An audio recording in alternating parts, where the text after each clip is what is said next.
ইরানের মূল ভূখণ্ড থেকে প্রায় ৩০ কিলোমিটার দূরে অবস্থিত এই দ্বীপে দেশটির প্রধান তেল রপ্তানি টার্মিনাল রয়েছে। ইরানের বিভিন্ন তেল ক্ষেত্র থেকে পাইপলাইনের মাধ্যমে অপরিশোধিত তেল এখানে এনে সংরক্ষণ করা হয়। পরে সেখান থেকে ট্যাঙ্কার জাহাজে করে তা বিশ্বের বিভিন্ন দেশে পাঠানো হয়।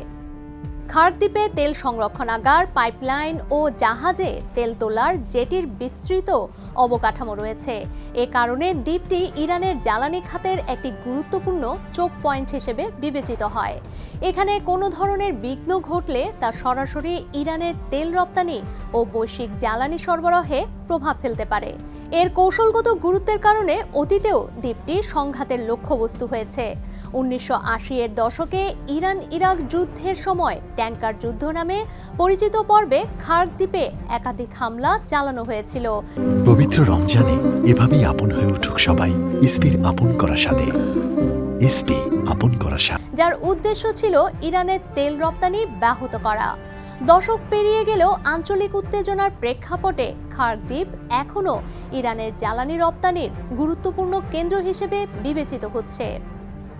মার্কিন প্রেসিডেন্ট ডোনাল্ড ট্রাম্প দাবি করেছেন, ইরানের খার্ক দ্বীপের প্রতিটি সামরিক লক্ষ্যবস্তু সম্পূর্ণরূপে ধ্বংস করে দিয়েছে আমেরিকা। এই দ্বীপ থেকে ইরানের প্রায় সব অপরিশোধিত তেল রপ্তানি পরিচালনা করা হয়। দ্বীপটির তেল অবকাঠামোতে হামলা চালানো হয়নি বলেও জানিয়েছেন ট্রাম্প। তবে সতর্ক করে দিয়েছেন, যদি ইরান বা অন্য কেউ হরমুজ প্রণালী দিয়ে জাহাজের অবাধ ও নিরাপদ যাতায়াতের ক্ষেত্রে হস্তক্ষেপ করার জন্য কিছু করে, তবে তিনি এই সিদ্ধান্ত পুনর্বিবেচনা করবেন। মার্কিন নৌবাহিনী কখন হরমুজ প্রণালী দিয়ে চলাচল করা ট্যাঙ্কারগুলোকে পাহারা দেয়া শুরু করবে জানতে চাইলে ট্রাম্প শুক্রবার সাংবাদিকদের বলেন, এটি শিগগিরই ঘটবে।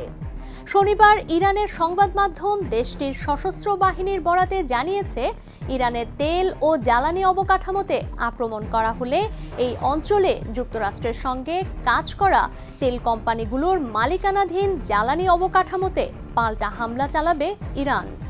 মার্কিন কর্মকর্তারা বলছেন, মধ্যপ্রাচ্যে সংঘাত তীব্রতর হওয়ার পর খার্ক দ্বীপ দখল করার কথাও উড়িয়ে দিচ্ছে না ট্রাম্প প্রশাসন।